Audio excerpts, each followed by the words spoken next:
राजस्थान की ट्रिप पर 4 दोस्त गाड़ी से निकलते हैं। ये अपना सफर दिल्ली के रजौरी गार्डन से शुरू करते हैं और लगभग रात के 2 बजे ये ऑलमोस्ट राजस्थान पहुंचने ही वाले होते हैं कि तभी इनके सामने एक गाड़ी आती है। वैसे तो हाईवे में गाड़ी का मिलना आम सी बात होती है, लेकिन ये गाड़ी बिल्कुल आम नहीं होती, क्योंकि इस गाड़ी के अंदर होती है जलती हुई लाशें।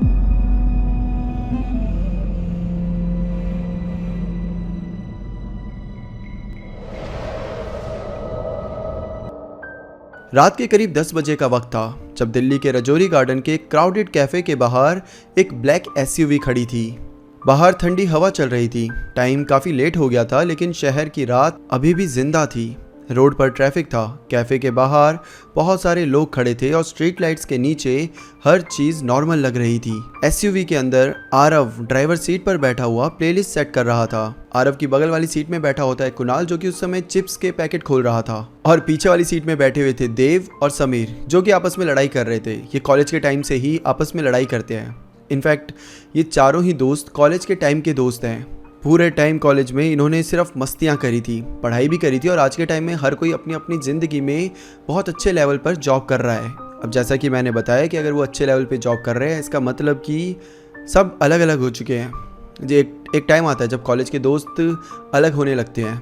हर किसी की मंजिल अलग होती है, हर किसी का फ्यूचर अलग होता है, और वही सेम चीज़ इनके साथ भी हुई थी। ऑल्दो इन दोस्तों ने हमेशा एक रूल बना के रखा था कि हर साल हम एक ट्रिप ज़रूर करेंगे, वो भी रोड ट्रिप। कोई ऐसा नहीं कि प्लेन से गए या कहीं और गए। हम सब एक जगह पर मिलेंगे, गाड़ी में बैठेंगे और फिर जहाँ भी जाना है साथ निकलेंगे। अब चूंकि इन सबको बहुत ज़्यादा छुट्टियां तो नहीं मिली थी, खासकर आरव को, जिसको सिर्फ 2 या 3 दिन की छुट्टी मिल पाई थी। देव ने फिर भी 6-7 दिन की ले ली थी, और समीर को भी ऐसे ही 5 दिन की मिली थी। तो इन सब ने सोचा कि ऐसी कौन सी जगह है जहां हम जा सकते हैं, जो कि हम रोड बाय रोड जा भी सकें, वहाँ पे घूम भी सकें और वापस आ भी सकें। और फिर सबके दिमाग में आता है राजस्थान। जी हाँ, दिल्ली के पास अगर देखा जाए तो हिमाचल, उत्तराखंड, राजस्थान, पंजाब, यही कुछ जगह हैं जहाँ पे आप जा सकते हो घूमने के लिए। उत्तराखंड और हिमाचल ये ऑलरेडी घूम चुके थे और बहुत ज़्यादा घूम चुके थे, तो अब बचा था राजस्थान। अब राजस्थान में कहाँ जा सकते हैं? वैसे तो राजस्थान में घूमने के लिए हज़ारों जगह है, मतलब एक से बढ़कर एक जगह है, लेकिन इन लोगों ने चूज़ करा माउंट आबू, क्योंकि इनमें से कोई भी माउंट आबू पहले नहीं गया था। राजस्थान ये फिर भी 1-2 बार जा चुके थे, लेकिन माउंट आबू कोई नहीं गया था। तो फाइनली ट्रिप का प्लान बन चुका है। चारों दोस्त एक साथ गाड़ी में बैठ चुके हैं और अब ये निकल पड़ते हैं दिल्ली से राजस्थान के लिए। शुरू के कुछ घंटे बिल्कुल वैसे ही गुजरे जैसे हर रोड ट्रिप पर गुजरते हैं। लाउड म्यूजिक, पुराने कॉलेज के जोक्स, रैंडम रील्स और कुणाल का हर टोल प्लाजा पर स्नैक्स लेना, और समीर का बार बार बोलना कि वो बस थोड़ी देर में सो जाएगा। लेकिन हर गाने पर सबसे ज़्यादा वही चिल्लाता था। आरव इन सब में काफ़ी काम था, मतलब अगर देखा जाए तो बाकी थोड़े एग्रेसिव थे, जल्दी गुस्सा हो जाते थे, जल्दी चिढ़ जाते थे, लेकिन आरव कह सकते हो कि एक सबसे ज़्यादा पेशेंस अगर किसी के अंदर था तो वो आरव था। आरव को नाइट ड्राइव्स बहुत पसंद थी, खासकर जब हाईवे खाली हो और हेडलाइट्स के आगे एक लंबी सीधी रोड खुलती चली जाए। देव बीच बीच में गूगल मैप खोलकर हमेशा देखता रहता कि कितना रास्ता भी बचा है, कितना टाइम बचा है, और बार बार सबको भी याद दिलाता रहता। अब धीरे धीरे रात और ज़्यादा गहरी होने लगी। शहर की लाइट्स पीछे छूट गई, ट्रक्स कम होने लगे और धीरे धीरे हाईवे के दोनों तरफ सिर्फ अंधेरा, पत्थर और सूखे पेड़ नजर आने लगे। आसमान बादलों से ढका हुआ था, इसलिए चांद कभी दिखता कभी गायब हो जाता। रोड इतनी खाली थी कि कभी कभी उन्हें लगता कि किसी नॉर्मल हाईवे पर नहीं, बल्कि किसी भूले हुए रास्ते पर चल रहे हैं, जहां लोग गुजरते तो हैं लेकिन रुकते नहीं। अब लगभग रात के 2 बज रहे थे और तब समीर बाहर की साइड सबसे पहले देखता है, और समीर को कुछ रोशनी सी दिखाई देती है। पहले तो उसे लगता है कि आगे चलकर कोई ट्रक होगा जिसकी लाइट हम पर पड़ रही है, पर जैसे जैसे इनकी गाड़ी उस ट्रक के पास पहुंचने लगी, समीर को रियलाइज़ हुआ कि ये किसी ट्रक की हेडलाइट या किसी ट्रक की लाइट नहीं है, बल्कि कुछ अलग ही चीज़ है। क्योंकि जो अभी तक समीर को लाइट लग रही थी वो उसका आकार बदलने लगा था, उसका रंग बदलने लगा था। वो ब्रेक लाइट या इंडिकेटर जैसी नहीं लग रही थी, बल्कि वो ऑरेंज थी, हल्की सी हिलती हुई, जैसे हवा में कोई छोटी फ्लेम जल रही हो। समीर ने आंखें सिकोड़कर कहा, दोस्तों तुम आगे वो गाड़ी देख रहे हो, उसमें से कुछ धुआं सा निकल रहा है क्या? आरव ने अपनी गाड़ी की थोड़ी सी स्पीड कम करी और ध्यान से देखा तो सामने एक सफ़ेद रंग की गाड़ी चल रही होती है, करीबन 40 की स्पीड में चल रही होगी, और उसके बोनेट के नीचे से धुआं निकल रहा होता है, और रियर साइड के पास से कभी कभी छोटी सी आग की लपटें भी दिख जाती थी। कुणाल तुरंत सीधा बैठ गया। भाई गाड़ी में आग लग रही है। ड्राइवर को शायद पता नहीं है। देव ने फ़ोन का कैमरा ऑन करने की कोशिश करी पर आरव ने उसे डांट दिया। वीडियो मत बना, पहले सिग्नल देते हैं। अगर इंजन ब्लास्ट हो गया तो पूरी फैमिली जा सकती है। अब आरव थोड़ी गाड़ी को तेज़ी से भगाता है और उस गाड़ी के जस्ट पीछे ले आता है। थोड़ी देर तक वो हॉर्न भी बजाता रहता है, अपनी हेडलाइट्स को ऑन ऑफ डिम भी करता रहता है। सब कुछ करके देख लिया, लेकिन सामने जो गाड़ी चल रही थी उसकी साइड से कोई भी रिएक्शन नहीं मिलता। वो जलती हुई गाड़ी बिल्कुल सीधी चलती रही, ना स्पीड बढ़ी ना ही कम हुई, ना इंडिकेटर दिया और ना ही ब्रेक लाइट जली। आरव ने इस बार वापस से हॉर्न बजाया और इस बार काफी देर तक बजाया। हाईवे के खाली अंधेरे में हॉर्न की आवाज दूर तक गूंजी, लेकिन उस सफेद गाड़ी पर कोई भी असर नहीं हुआ। कुणाल ने विंडो थोड़ी नीचे करके चिल्लाया भी कि ओ भाई साहब गाड़ी रोको, आपकी गाड़ी से धुआं निकल रहा है। लेकिन सामने वाली गाड़ी के अंदर से कोई मूवमेंट ही नहीं हुई। समीर के चेहरे पर अब टेंशन आ गई थी। यार कुछ अजीब है, इतनी देर से हॉर्न बजा रहे हैं, इसको लाइट दिखा रहे हैं, इसको इतना चिल्ला रहे हैं, लेकिन सामने वाला कोई रिएक्ट ही नहीं कर रहा। अब देव धीरे से कहता है कि शायद अंदर लाउड म्यूजिक चल रहा होगा, जिसके कारण ना तो समीर की आवाज़ सुन पा रहा है ना ही हमारे गाड़ी का हॉर्न। तो आरव कहता है कि अगर म्यूज़िक भी बज रहा है तो कम से कम हमारी लाइट्स तो देख सकता है, इंडिकेटर। हम बार बार उसके बगल में गाड़ी लेकर आ रहे हैं, फिर पीछे ला रहे हैं, फिर सामने ला रहे हैं, मतलब हर जगह हमने हर चीज़ कर ली। अगर सुन नहीं सकता तो देख तो सकता है कम से कम। अब आरव डिसाइड करता है कि वो अपनी गाड़ी को ऐसे साइड से ओवरटेक करके फाइनली उसके सामने लाकर उसको बताएगा। रोड सीधी थी, सामने कोई गाड़ी नहीं आ रही थी। आरव ने अपनी गाड़ी को राइट लेन में निकाला और धीरे धीरे उस गाड़ी के पैरेलल ले आया। जितना हो सके उसके पास आते गए। अब जितना वो पास आते गए उतनी ही जो स्मेल थी वो और क्लियर होने लगी। पहले तो उनको रबर के जलने जैसी स्मेल आने लगी और फिर जैसे गाड़ी और पास आई प्लास्टिक के जलने जैसी स्मेल आई, और जब गाड़ी और ज़्यादा पास आई तो इन्हें कुछ और जलने की स्मेल आई जो कि ये बता भी नहीं सकते। मतलब इनके दिमाग में भी नहीं आ रहा कि आखिर वो क्या होगा, क्योंकि वो बहुत ही गंदी और सड़ी हुई बदबू थी। मतलब वो स्मेल ऐसी थी जैसे कि मानो कोई जिंदा चीज़ जल रही हो। अब कुणाल विंडो को नीचे कर देता है और ऐसे हाथ बाहर निकाल देता है ड्राइवर को सिग्नल देने के लिए। अब जैसे इनकी गाड़ी उस सफ़ेद गाड़ी के जस्ट बगल में आ जाती है, कुणाल जैसे ड्राइवर को देखता है और ऐसे हाथ हिला ही रहा होता है कि तभी उसका हाथ हवा में ही रुक जाता है, क्योंकि ड्राइवर सीट में जो आदमी बैठा हुआ था वो आदमी लग ही नहीं रहा था। उसका चेहरा पूरी तरीके से काला पड़ चुका था, स्किन जलकर स्कल से चिपक गई थी और आंखों की जगह बस 2 अंधेरे काले गड्ढे थे। फिर भी उसके दोनों हाथ स्टीयरिंग पर थे, बिल्कुल नॉर्मल ड्राइविंग पोजीशन में, जैसे वो अब भी रोड देख रहा हो। पैसेंजर सीट पर एक औरत बैठी थी, उसके बाल आधे जल चुके थे, गाल की स्किन पिघलकर गले तक लटक रही थी और उसका दुपट्टा सीट के साथ चिपक गया था। पीछे 2 बच्चे बैठे हुए थे और दोनों आधे जले हुए थे, दोनों सीधा सामने देख रहे थे। सबसे ज़्यादा डरावनी बात ये नहीं थी कि वो जल चुके थे, सबसे डरावनी बात ये थी कि कोई भी हिल नहीं रहा था, कोई चीख नहीं रहा था, कोई मदद नहीं मांग रहा था। गाड़ी परफेक्ट लाइन में चल रही थी, जैसे अंदर बैठे लोगों को पता ही ना हो कि वो मर चुके हैं। ना वो इन लोगों को देख रहे थे और ना ही कहीं और। उन चारों की नज़र सिर्फ आगे रोड पर थी। समीर ये देखते ही बहुत जोर से चीख पड़ता है, इतनी जोर से कि आरव का खुद का बैलेंस हिल जाता है और उस ऐसे स्टीयरिंग को लिटरली वो राइट साइड घुमा देता है। फिर कैसे तो करके वो पूरी गाड़ी को बैलेंस करता है। गाड़ी तो 1 सेकंड के लिए रोड के एज की तरफ चली गई थी, लेकिन आरव ने तुरंत कंट्रोल किया और एक्सीलरेटर दबा दिया। कुणाल ने विंडो बंद करने की कोशिश करी, लेकिन उसके हाथ कांप रहे थे। देव पीछे सीट पर जम चुका था, उसकी आंखें उस सफ़ेद गाड़ी के अंदर बैठे हुए बच्चों पर अटकी हुई थी। अब आरव की गाड़ी तेज़ी से उस सफ़ेद वाली गाड़ी को पीछे छोड़ देती है और आरव ने भी वो मंजर देखा होता है जो भी उस गाड़ी के अंदर था।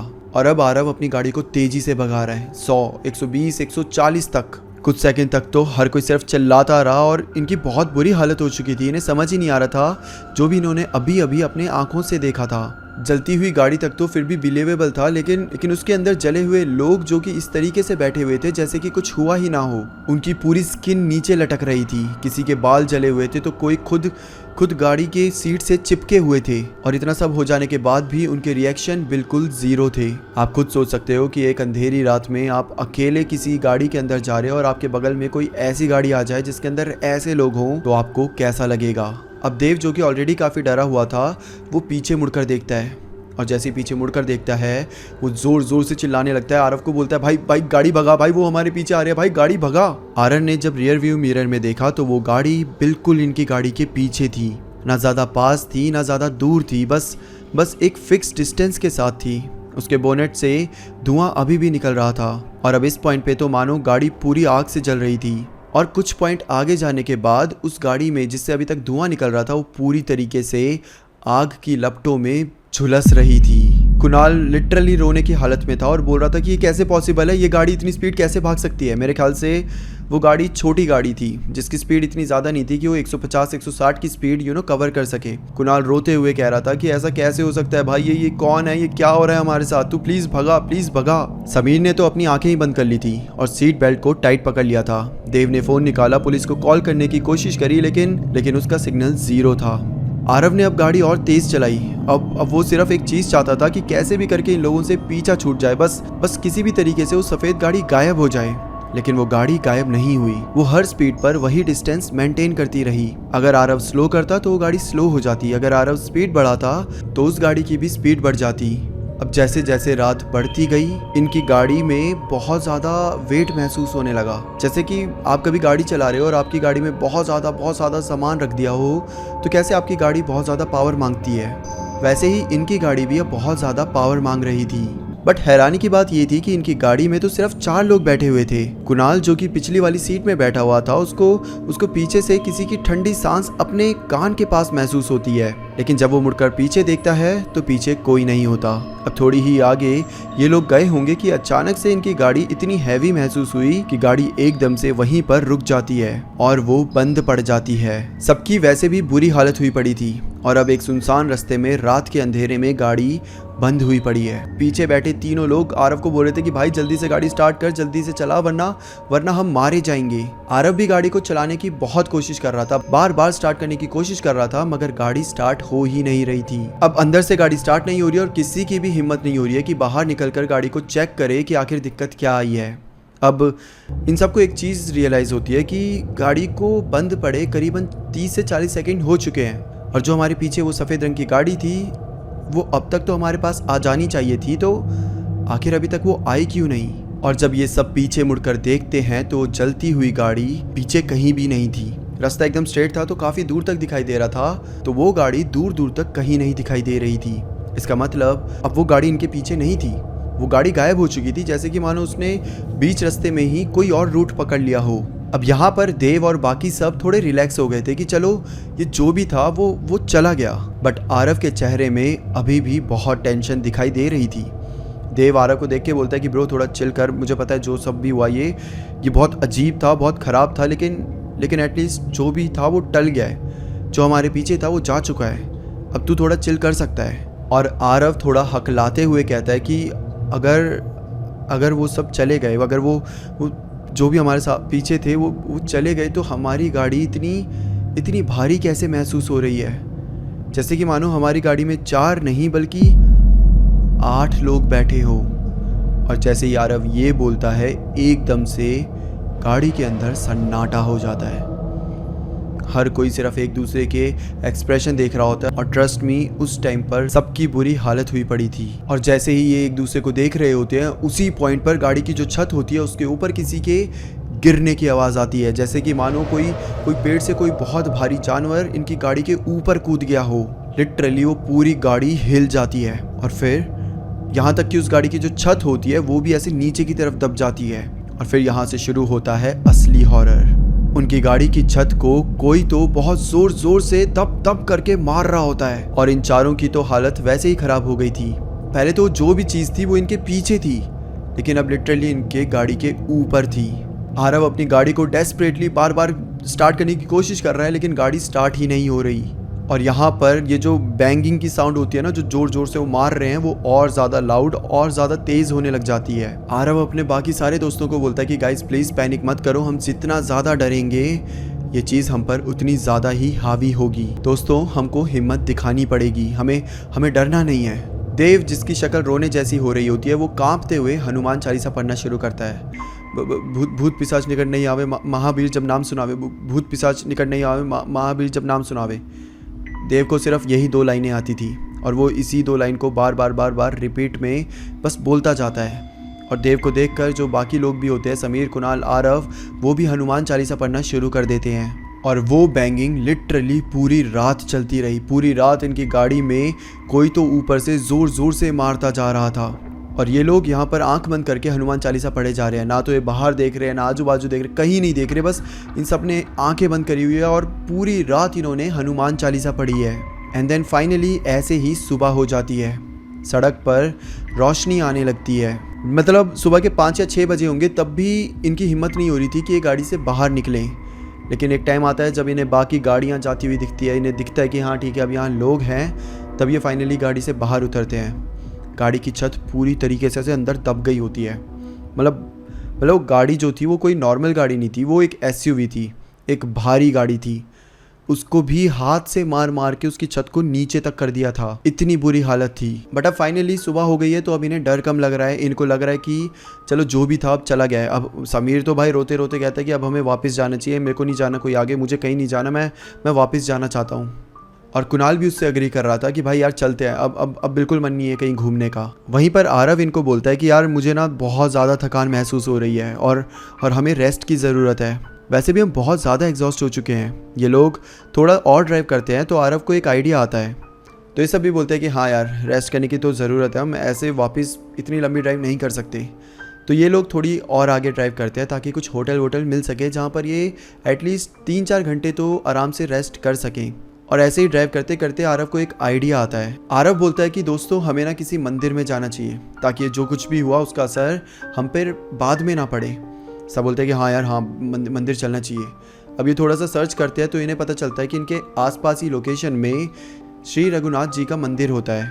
तो ये बोलते हैं कि चलो यार एक बार मंदिर ही हो आते हैं। एंड देन फाइनली ये लोग मंदिर में जाते हैं, वहाँ माथा टेकते हैं। जो पंडित जी होते हैं उनको सारी चीज़ें बताते हैं और पंडित जी इनके हाथ में एक धागा बांध देते हैं और फिर इनके ऊपर गंगा जल छिड़कते हैं और कहते हैं कि तुम चिंता मत करो, तुम्हारे ऊपर कुछ भी नहीं है और ना ही अब तुम्हारे ऊपर कुछ भी आएगा जब तक तुम ये धागा पहन के रखोगे।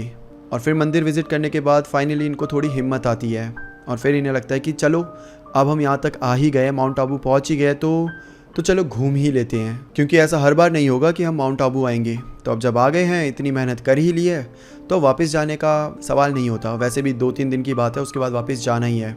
और फिर फाइनली ये अपनी जर्नी वहाँ से कंटिन्यू रखते हैं। ये पूरी ट्रिप घूमते हैं, माउंट आबू को एक्सप्लोर करते हैं, हर जगह जाते हैं जहाँ जहाँ इन्होंने सोचा हुआ था और हर रात को इस बारे में बात करते हैं कि भाई वो जो भी हुआ था वो क्या हुआ था। ऑल्दो इन्होंने एक चीज़ यहाँ पर फाइनल डिसाइड कर लिया था कि आज से कभी भी रात को ड्राइव नहीं करेंगे। कहीं पे भी जाना है, जहाँ भी जाना है, सुबह जाया करेंगे अगर रात को, और अगर कभी रात हो भी गई तो किसी होटल को बुक करके वहीं पे स्टे कर लेंगे, लेकिन रात में अकेले कहीं नहीं जाएंगे। क्योंकि दोस्तों आज के टाइम में भी ऐसे कई सारे रास्ते हैं जहाँ पर आपको नहीं पता क्या आपका वेट कर रहा हो। एंड ट्रस्ट में अगर आप कभी अकेले रात में ऐसे राइड कर रहे हैं तो मेक श्योर कि आपका दिल ऐसे कमज़ोर ना हो, क्योंकि आपको आगे कुछ भी मिल सकता है और आप हमेशा इन चीज़ों के लिए रेडी होने चाहिए। सो या दैट्स इट फॉर टुडे। ये थी आज की कहानी जो कि हमसे शेयर करी है खुद आरव ने। Thank you Aarav for sharing your story with us. अगर आपको भी अपनी कहानी हमसे शेयर करनी है तो यहाँ पे मेरा मेल आईडी दिख रही होगी, आप यहाँ पर आकर अपनी कहानी मुझसे शेयर कर सकते हैं। So that's it for today दोस्तों, फिर मिलते हैं किसी और टॉपिक के साथ। तब तक के लिए bye bye and take care.